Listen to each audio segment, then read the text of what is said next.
penderitaan di minggu ini, di mana kita menyambut hari Paskah.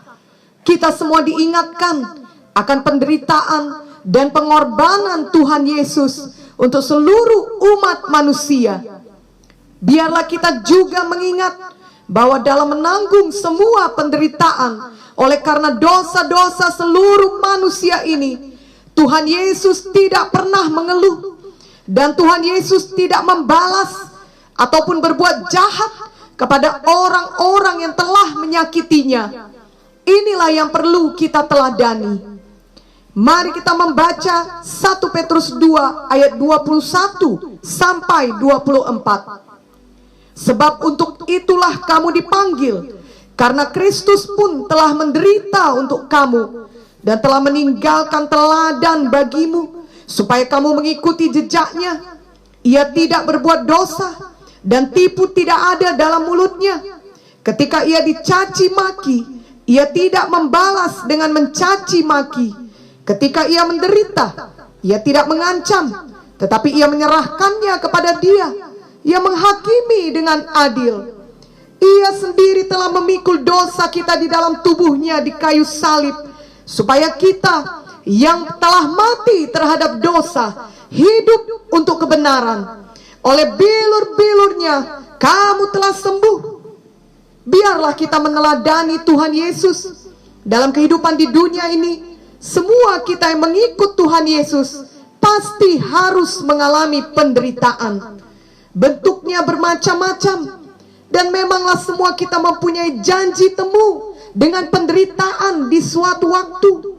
Tentunya yang dimaksudkan adalah penderitaan karena mengikut Tuhan Yesus, bukan karena kita berbuat dosa. 2 Timotius 3 ayat 12 berkata, memang setiap orang yang mau hidup beribadah di dalam Kristus Yesus akan menderita aniaya. Jadi justru karena kita patuh kepada kehendak Bapa di sorga, kita harus mengalami penderitaan.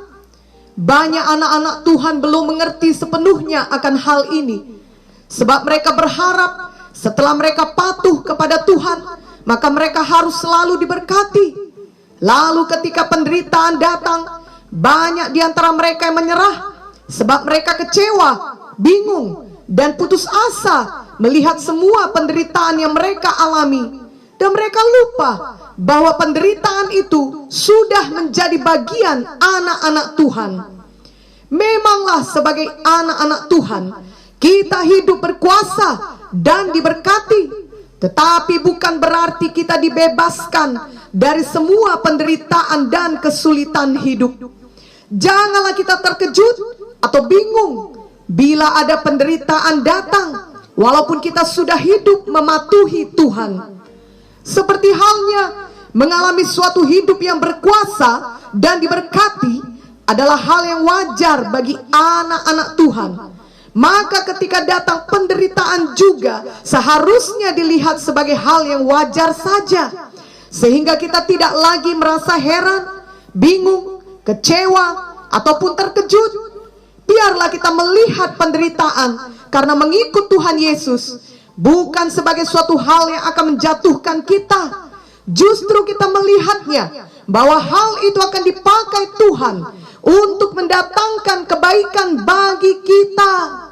Roma 8 ayat 28 berkata, kita tahu sekarang bahwa Allah turut bekerja dalam segala sesuatu untuk mendatangkan kebaikan bagi mereka yang mengasihi Dia, yaitu bagi mereka yang terpanggil sesuai dengan rencana Allah.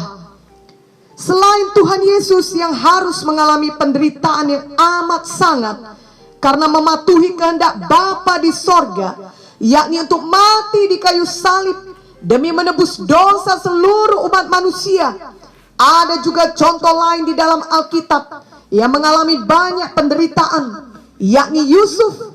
Dari hidup Yusuf ada beberapa perkara yang dapat kita pelajari sehubungan dengan penderitaan yang dialaminya. Yang pertama, penderitaan dapat mendorong pertumbuhan kedewasaan rohani kita untuk mempersiapkan kita kepada panggilan kita.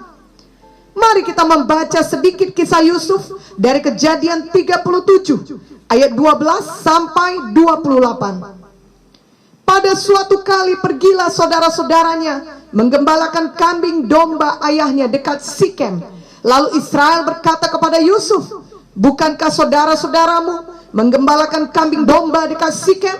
Marilah engkau kusuruh kepada mereka." Sahut Yusuf, "Ya Bapa."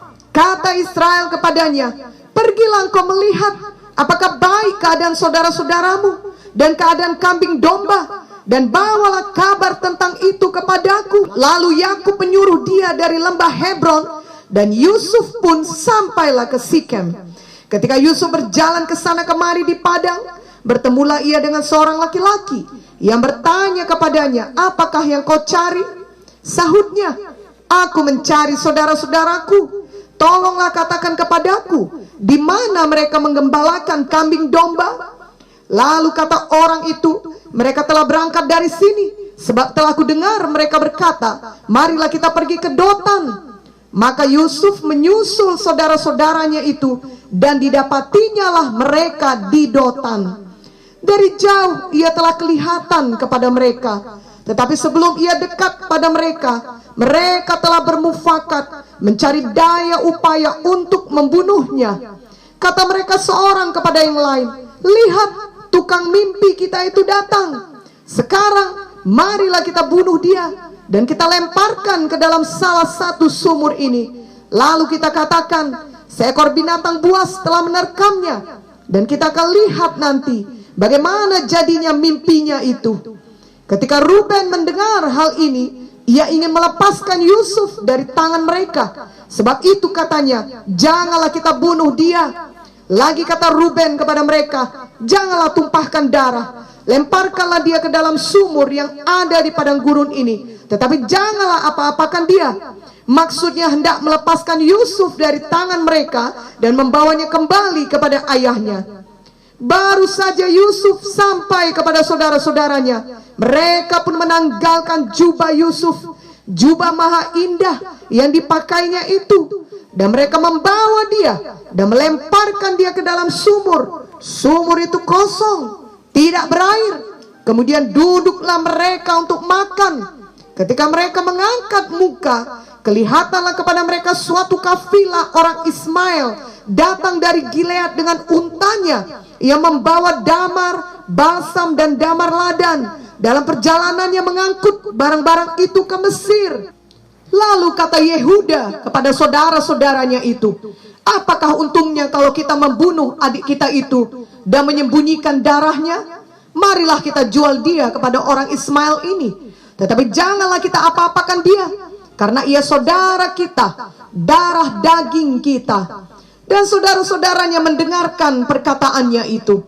Ketika ada saudagar-saudagar Midian lewat, Yusuf diangkat ke atas dari dalam sumur itu, kemudian dijual kepada orang Ismail itu dengan harga 20 shikal perak. Lalu Yusuf dibawa mereka ke Mesir. Jadi Yusuf sebenarnya disuruh ayahnya untuk mencari saudara-saudara di Sikem. Sampai ia di sana, ternyata mereka tidak ada. Dan Yusuf kemudian memperoleh informasi mereka ada di Dotan. Justru karena kepatuhannya kepada bapaknya, ia menyusul ke Dotan. Lalu Yusuf mengalami semua penderitaan, mulai dari diambil jubahnya yang indah, lalu ia dibuang ke dalam sumur, ia hendak dibunuh, dan akhirnya ia dijual menjadi budak di Mesir. Tetapi kita mengetahui bahwa walaupun Yusuf mengalami semua penderitaan itu, Yusuf tetap setia kepada Tuhan. Yusuf tetap menjaga kekudusannya. Dia berani menolak godaan dosa kenajisan dari istri Potifar. Marilah kita membaca Kejadian 39 ayat 7 sampai 12. Selang beberapa waktu istri tuannya memandang Yusuf dengan berahi, lalu katanya, "Marilah tidur dengan aku." Tetapi Yusuf menolak dan berkata kepada istri tuannya itu, "Dengan bantuanku, tuanku itu tidak lagi mengatur apa yang ada di rumah ini, dan ia telah menyerahkan segala miliknya pada kekuasaanku. Bahkan di rumah ini ia tidak lebih besar kuasanya daripadaku, dan tiada yang tidak diserahkannya kepadaku selain daripada engkau, sebab engkau istrinya. Bagaimanakah mungkin aku melakukan kejahatan yang besar ini dan berbuat dosa terhadap Allah?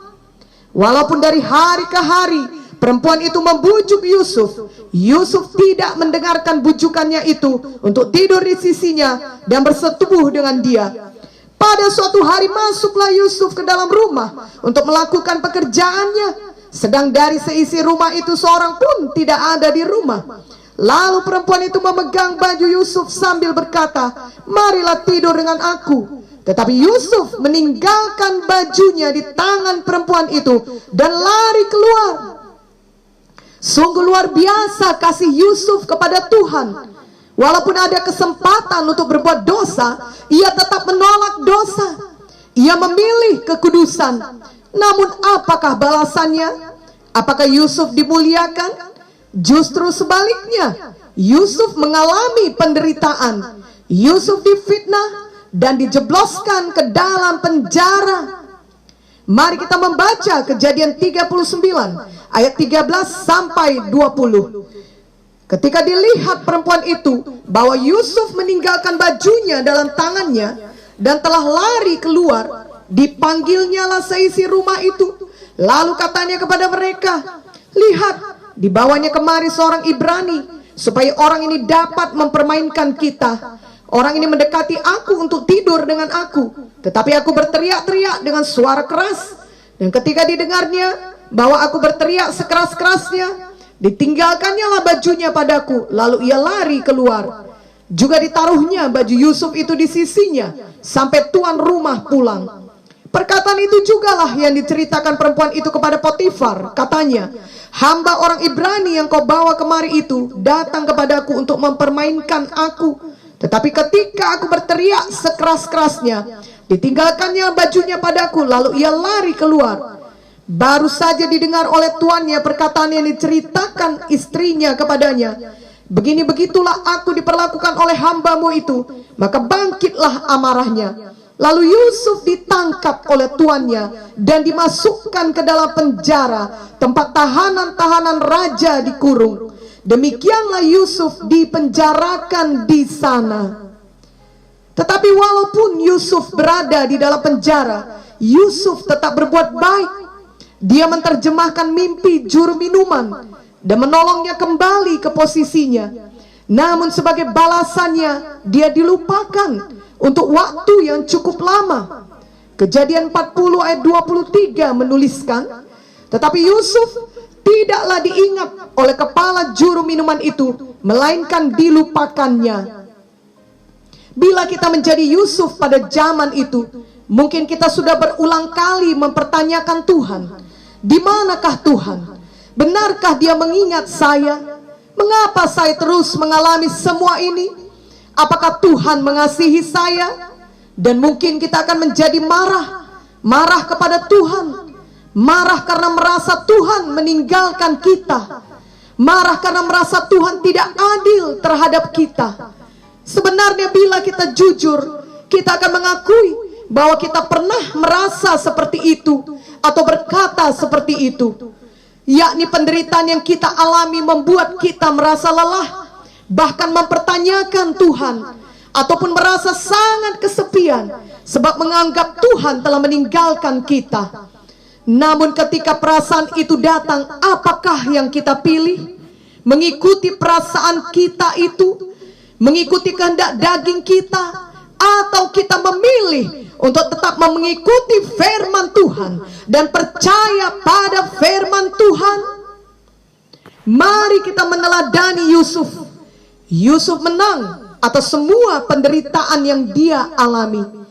Yusuf tidak menyimpan kemarahan kepada siapapun. Yusuf tidak menjadi pahit hati. Bahkan tidak ada dituliskan di Alkitab bahwa Yusuf mengeluh atau berbuat jahat. Itu sebabnya banyak hamba Tuhan mengatakan nama Yusuf adalah gambaran dari juru selamat. Kita ingat ayat 1 Petrus 2 ayat 23 yang kita baca di atas mengenai Tuhan Yesus. Ketika ia dicaci maki, ia tidak membalas dengan mencaci maki. Ketika ia menderita, ia tidak mengancam, tetapi ia menyerahkannya kepada Dia yang menghakimi dengan adil. Yusuf juga tidak ada membalas caci maki. Yusuf tidak mengancam. Yesaya 53 ayat 7 menuliskan mengenai Tuhan Yesus. Dia dianiaya, tetapi Dia membiarkan diri ditindas dan tidak membuka mulutnya, seperti anak domba yang dibawa ke pembantaian, seperti induk domba yang keluh di depan orang-orang yang menggunting bulunya. Ia tidak membuka mulutnya. Siapakah kita yang sebenarnya dapat kelihatan dari apa yang kita ucapkan terus-menerus, karena perkataan kita berasal dari hati kita. Tuhan Yesus dalam situasi yang paling berat sekalipun, Ia tidak pernah mengeluarkan kata-kata yang jahat. Tuhan Yesus sesungguhnya sangat menderita. Dia tidak pernah mengalami perpisahan dengan Bapa. Namun karena menanggung dosa seluruh umat manusia, Ia harus berpisah dengan Bapa. Ketika akhirnya Dia berkata, Eli, Eli, lama sabachthani. Artinya, Allahku, Allahku, mengapa Engkau meninggalkan aku? Ternyata dalam saat terberat itu pun orang-orang tetap salah mengerti. Orang-orang yang mendengar perkataannya itu justru berpikir Ia memanggil Elia. Mungkin kelak kita akan mengalami suatu penderitaan di mana sesudah kita sangat menahan diri selama ini, dan ketika akhirnya kita berbicara, orang-orang tetap salah mengerti. Ingatlah bahwa Tuhan Yesus sudah lebih dahulu mengalaminya. Dan akhirnya apakah yang dikatakan Tuhan Yesus? Dalam Lukas 23 ayat 34 dituliskan, Yesus berkata, Ya Bapa, ampunilah mereka, sebab mereka tidak tahu apa yang mereka perbuat. Luar biasa teladan Tuhan Yesus. Luar biasa teladan hidup Yusuf. Memanglah penderitaan dapat membuat kita lebih baik, atau sebaliknya membuat kita lebih jahat. Ini adalah pilihan kita. Tergantung bagaimana kita meresponi penderitaan tersebut. Biarlah kita memilih untuk menjadi lebih baik. Izinkan penderitaan itu mendorong kita untuk menjadi lebih dewasa rohani. Izinkan penderitaan membuat kita lebih sabar, lebih rendah hati, lebih banyak mengampuni, lebih bergantung kepada Tuhan Yesus saja, lebih memiliki karakter Kristus dalam hidup kita. Itu semua mempersiapkan kita untuk dapat mengerjakan panggilan Tuhan yang besar dalam hidup kita. Kita ingat bahwa sejak awalnya Yusuf adalah anak yang spesial bagi ayahnya. Sementara saudara-saudaranya bekerja di ladang, mungkin Yusuf tinggal di rumah saja. Yusuf mendapat jubah maha indah yang tidak diberikan kepada saudara-saudaranya yang lain. Tetapi Yusuf perlu dibentuk Tuhan, karena ada panggilan Tuhan yang besar dalam hidup Yusuf. Tuhan mempunyai rencana di mana suatu hari kelak Yusuf akan memerintah di Mesir. Yusuf akan menjadi pemimpin. Yusuf akan memberi solusi dalam masa kelaparan yang melanda seluruh dunia. Semua hal tersebut adalah perkara yang sangat besar. Jikalau Yusuf tetap dibesarkan dalam hidup yang nyaman sebagai anak kesayangan bapaknya, tanpa pernah mengalami semua penderitaan, kemungkinan besar Yusuf tidak akan pernah sanggup untuk menjadi pemimpin di Mesir. Karakter Yusuf tidak akan pernah mengalami bentukan. Yusuf tidak akan cukup dewasa untuk mengatasi semua perkara besar yang harus dihadapinya. Tuhan mengizinkan Yusuf mengalami semua penderitaan itu justru untuk mempersiapkan Yusuf, untuk kebaikan Yusuf, bahkan untuk kebaikan banyak orang lainnya. Dituliskan dalam Mazmur 105 ayat 17 sampai 18, diutusnyalah seorang mendahului mereka, Yusuf yang dijual menjadi budak. Mereka mengimpit kakinya dengan belenggu, lehernya masuk ke dalam besi. Terjemahan bahasa Indonesia adalah lehernya masuk ke dalam besi. Namun dalam terjemahan bahasa Inggris ada dikatakan his soul came into iron, atau iron entered his soul. Ini dapat diartikan besi masuk dalam jiwanya, atau jiwanya menjadi teguh seperti besi. Dengan kata lain, Yusuf menjadi seorang yang teguh. Di manakah Yusuf mendapatkan pengalaman yang mendewasakan dia menjadi seorang yang teguh? Apakah di rumah bapaknya? Apakah di dalam kenyamanan? Tentunya tidak. Ia mendapatkan itu semua melalui semua penderitaannya, mulai dari pengalaman di dalam sumur, juga perubahan dahsyat yang ia alami dari hidup nyaman sebagai anak kesayangan menjadi hidup sebagai seorang budak di negeri asing. Juga Yusuf bertumbuh terus dalam kedewasaan rohani ketika ia difitnah, dipenjarakan, dan dilupakan. Yusuf kemudian dapat menjadi pemimpin yang baik di negeri yang besar, di tengah-tengah kelaparan yang melanda dunia pada saat itu, karena dia sudah lebih dahulu dibentuk Tuhan. Pada masa sekarang ini pun Tuhan perlu orang-orang yang dewasa rohani, yang tetap teguh, yang tidak menyerah ketika penderitaan yang berat datang, ketika fitnah bertubi-tubi datang, ketika dilupakan, ketika disalah mengerti, ketika banyak kesulitan menimpa. Biarlah kita menjadi orang-orang yang dewasa rohani, yang dapat dipakai Tuhan untuk mengerjakan panggilan yang besar dalam hidup ini. Mari kita menetapkan hati untuk tidak berhenti, walau banyak yang mengkritik, mengejek, memfitnah kita, oleh karena kita patuh kepada Tuhan. Biarlah kita tidak pernah membalas dengan ucapan yang jahat. Biarlah seperti Yusuf dan Tuhan Yesus, kita tetap keluh dan menyerahkan semuanya kepada Tuhan yang adil. Biarlah hati kita tetap teguh.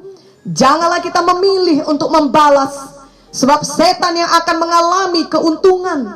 Nama Tuhan tidak akan dimuliakan bila anak-anak Tuhan membalas setiap penderitaan yang mereka alami. Izinkan penderitaan membentuk kita untuk lebih menjadi seperti Tuhan Yesus. Misalnya kita adalah seseorang yang sudah lama mengikut Tuhan dan sudah berusia 40 tahun. Mudah-mudahan kita dapat memberi kesaksian bahwa kita sudah lebih rendah hati dibandingkan 20 tahun yang lalu ketika kita masih berumur 20 tahun. Sebab ketika umur badani kita masih 20 tahun, kita masih belum banyak mengalami penderitaan. Tapi setelah 20 tahun kemudian, kita telah mengalami banyak penderitaan, dan kita mau dibentuk Tuhan, sehingga kita pun menyadari kita semakin rendah hati.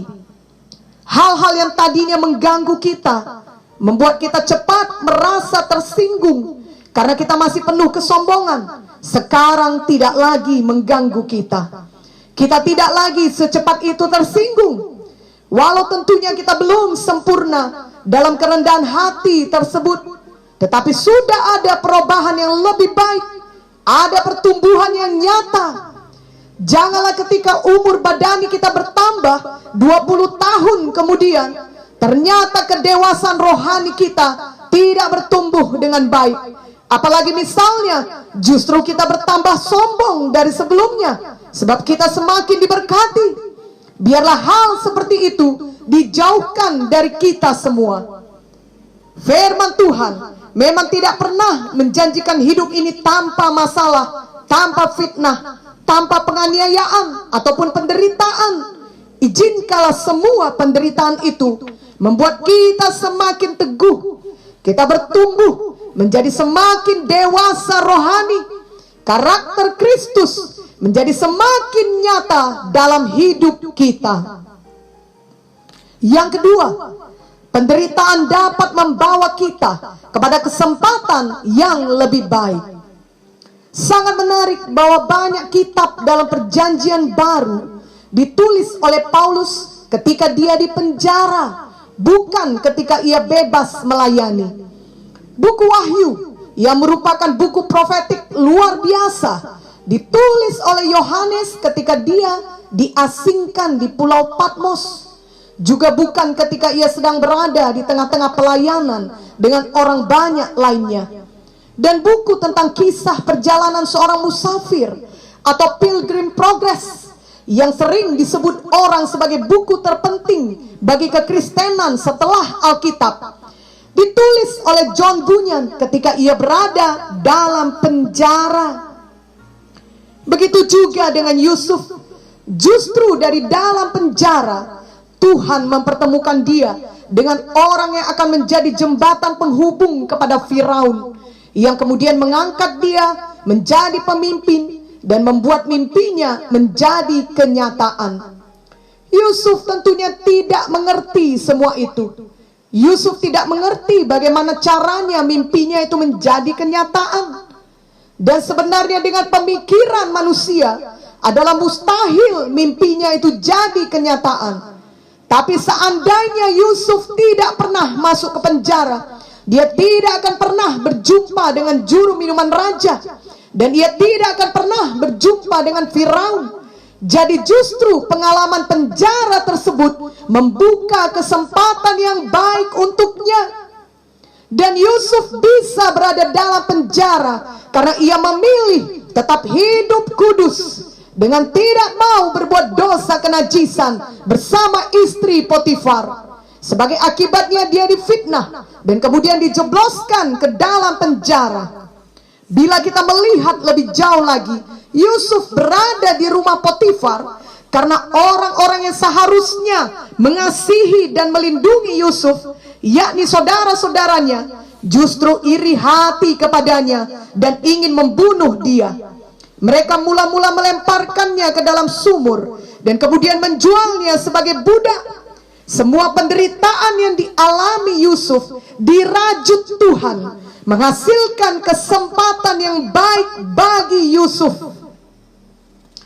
Kita tentunya tidak berdoa agar penderitaan datang kepada kita. Kita juga tidak bisa memilih penderitaan mana yang boleh datang dan yang mana yang tidak. Namun ketika penderitaan itu datang, biarlah kita mengerti bahwa penderitaan itu bisa dirajut Tuhan untuk membawa kesempatan yang baik kepada kita. Percayalah kepada Tuhan sepenuhnya. Janganlah sesali penderitaan apapun yang sudah terjadi atau sedang terjadi dalam hidup kita. Lakukan bagian kita seperti yang dilakukan Yusuf. Ia tetap berjalan dalam kebenaran. Ia tetap berjalan dalam kekudusan. Ia tetap mengasihi. Ia tidak membalas kejahatan dengan kejahatan. Marilah kita juga demikian. Kita tetap mengasihi di dalam kebenaran dan menyatakan kebenaran di dalam kasih. Ketika penderitaan datang, pastikanlah kita selama ini telah berjalan dalam kebenaran. Dan kemudian tetaplah berjalan dalam kebenaran. Lalu seberapa berat pun penderitaan tersebut, karena Tuhan tidak pernah melupakan kita, Tuhan tetap menyertai kita, maka kita akan sampai pada kesempatan yang lebih baik yang dibukakan Tuhan bagi kita. Sebagaimana Tuhan menyertai Yusuf, Tuhan juga menyertai kita. Ketika Yusuf berada di rumah Potifar sebagai budak, ketika dia difitnah dan dipenjara, Tuhan menyertai Yusuf. Demikian juga dimanapun kita berada, Tuhan tetap menyertai kita. Janganlah kita mau tergoda untuk menyerah, apalagi untuk masuk ke dalam wilayah kehendak daging dan berkompromi dengan dosa. tetaplah kita bertekun untuk terus percaya dan patuh kepada Tuhan. Pada akhirnya kita akan menyadari dan menemukan bahwa melalui semua penderitaan itu Tuhan membuka kesempatan yang jauh lebih besar dan lebih baik yang tidak mungkin akan terjadi bila kita tidak mengalami penderitaan tersebut. Marilah kita belajar bersukacita bila kita menderita karena Tuhan Yesus, karena kita berbuat baik, karena hidup kudus, karena kita tidak berkompromi dengan dosa, atau karena tidak berhenti memberitakan Injil. Mari kita membaca 1 Petrus 4 ayat 12 sampai 16. Saudara-saudara yang kekasih, janganlah kamu heran akan nyala api siksaan yang datang kepadamu sebagai ujian, seolah-olah ada sesuatu yang luar biasa terjadi atas kamu. Sebaliknya, bersukacitalah sesuai dengan bagian yang kamu dapat dalam penderitaan Kristus, supaya kamu juga boleh bergembira dan bersukacita pada waktu Ia menyatakan kemuliaannya.